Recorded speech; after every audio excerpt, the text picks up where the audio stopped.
రొయ్యల పొలం, రొయ్యలు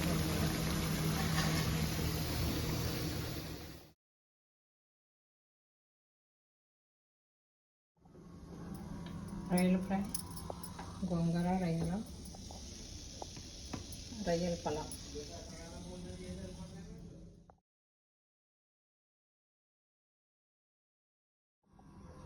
గోంగూర ఉడికింది, మెత్తగా రుబ్బుకున్నాం.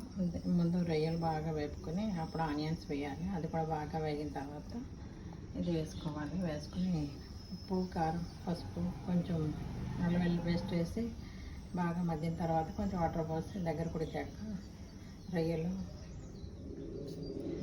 గోంగూర కర్రీ రెడీ అవుతుంది.